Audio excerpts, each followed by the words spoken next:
దర్శకుడు వి. యశస్వి తెరకెక్కించినటువంటి సినిమా 'సిద్ధార్థ రాయ్'. మన 'అర్జున్ రెడ్డి ఛాయల్' లాగా వచ్చిందిలే, కొంచెం ఇంచుమించు అలా ఉంది.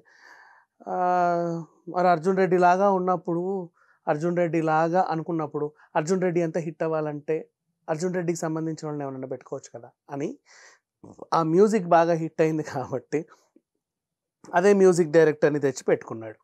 ఎలా అయితే 'అర్జున్ రెడ్డి' టైటిల్ ఇట్లా ఆ ఫాంట్ అలా పడి అలా రక్తం ఉంటుందో, వీళ్ళు అలాగే పెట్టుకున్నారు. అంటే ఇంచుమించు అన్ని మ్యాచింగ్ చేసుకుంటూ వెళ్తున్నారనమాట. ఆ టైప్ రేంజ్ హిట్ కావాలని చెప్పేసి, ఈ హీరో కూడా ఆ రేంజ్కి ఎదగాలని. సరే, అట్లా అనుకోవడంలో తప్పు లేదు, చేయడంలో తప్పు లేదు, అన్నీ బాగానే ఉన్నాయి. కానీ ఒక తప్పు చేశారు, రథన్ని మ్యూజిక్ డైరెక్టర్గా పెట్టుకొని. రజన్ని మ్యూజిక్ డైరెక్టర్ పెట్టుకొని తప్పెందుకు చేశారు అని మనం మాట్లాడకూడదు, వాళ్ళకి వాళ్ళే అంటున్నారు.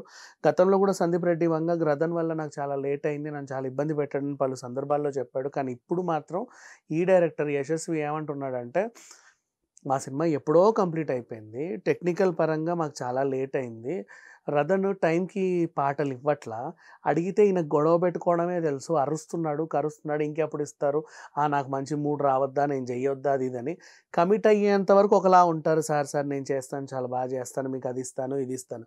కమిట్ అయ్యి అడ్వాన్స్ ఇచ్చిన తర్వాత ఇక అసలు ఇచ్చిందే తీసుకో, నీకు అదే కావాలి ఇది కావాలని చెప్పి చిత్రహింసలు పెడుతున్నారు. ఇది ఆయన చెన్నైలో ఉన్నాడు కాబట్టి బతికిపోయాడు, నేను కావాలనే ఆయనతో గొడవ పడాలనే మాట్లాడుతున్నా, అందుకే అందరి ముందు చెప్తున్నాను. ఇక మీదట మీరు కనుక ఎవరైనా రథంతో పనిచేయాలనుకుంటే మీ కోరికలు ఇక్కడి వరకు విరమించుకోండి, మాలా మీరు ఇబ్బంది పడొద్దని కోరుకుంటున్నాను అన్నట్లుగా ఆయన చెప్పుకొచ్చాడు. విషయానికి వస్తే ఇప్పుడు ఇక్కడ డైరెక్టర్ది తప్ప, మ్యూజిక్ డైరెక్టర్ది తప్ప అంటే ఎలా మాట్లాడుకోగలము?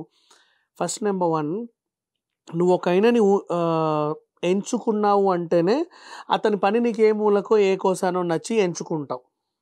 నెక్స్ట్ ఇక్కడ ఏమవుతుందంటే, మ్యూజిక్ డైరెక్టర్ని ఎంచుకున్న తర్వాత ఆయనకి ఇచ్చేయాలి. సిట్యువేషన్ చెప్తే ఆయనే ఒక ట్యూన్ సెట్ చేసుకొని, లిరిసిస్ట్తో రాయించుకొని, పాట పాడే వాళ్ళతో పాడించుకొని, నీకు ఫస్ట్ ట్యూను అవి అని అవుట్పుట్ నీకు ఇచ్చేస్తాడు. అది నీకు నచ్చి చావాలి. నీకు నచ్చకపోతే ఆయన చేత, సార్ నాకు ఇది నచ్చలేదు ఇంకోటి ఇవ్వండి అని అడిగితే ఆయన పడ్డ కష్టం ఉంటుంది కదా. ఆయన కూడా లిరిసిస్ట్కి ఆయన డబ్బులు ఇచ్చుకుంటాడు, పాడే వాళ్ళకి ఇచ్చుకుంటాడు, రాసే వాళ్ళకి ఇచ్చుకుంటాడు, తప్పెట్లు తాళాలు వాయించే వాళ్ళకి ఇచ్చుకుంటాడు, కొంచెం సమయం వెచ్చించి చేస్తాడు ఏదో రకంగా. ఆయనకి అది వేస్ట్ అయినట్టు అనిపిస్తుంది.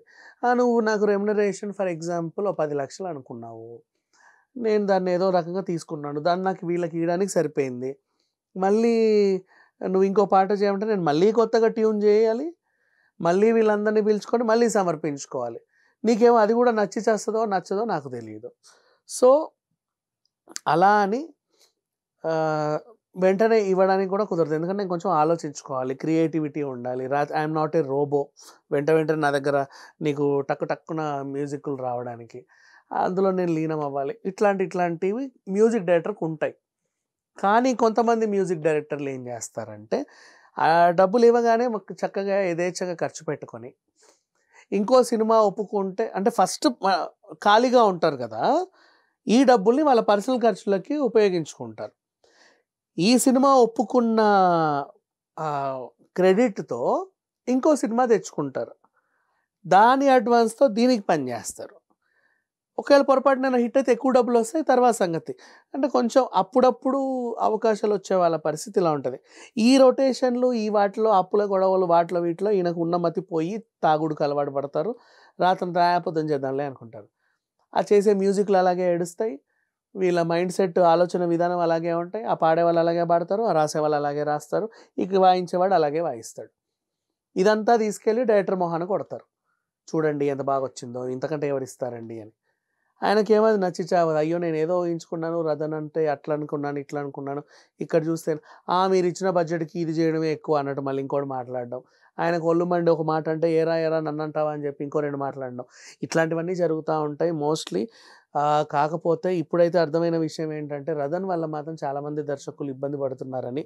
పాపం షూటింగ్ పూర్తయినా పాటల కోసం ఇన్నాళ్ళు ఆగారంటే ఏదో ఎక్స్పెక్ట్ చేస్తా, ఎక్స్పెక్ట్ చేసిన స్థాయికి ఆ రథన్ రీచ్ అవ్వలేదనే అర్థం, ఆయన ఇచ్చింది ఈయనకు నచ్చలేదనే అర్థం. కాబట్టి వీళ్ళ మధ్యలో గొడవలు, నీకు ఎన్ని ఇచ్చినా నచ్చలే, అసలు ఈ మొహానికి టేస్టే లేదని చెప్పి రథన్ కూడా అనడం, ఇవన్నీ జరుగుతూనే ఉంటాయి. మొత్తానికైతే రతన్ వల్ల ఇబ్బందులైతే పడుతున్నారు. యశస్వి డైరెక్ట్‌గా చెప్పారు. మరి ఈ గొడవ ఇక్కడితో ఆగిపోతదా? ఇంకా ముందుకొస్తదా? మరి సినిమా టైటిల్స్‌లో అయితే రతన్ పేరు ఖచ్చితంగా వేయాలి. వేస్తారా లేదా? ఇవన్నీ గూడా తెలుసుకోవాలంటే రతన్ రిప్లై వచ్చే వరకు వెయిట్ చేయాలి. Thank you so much.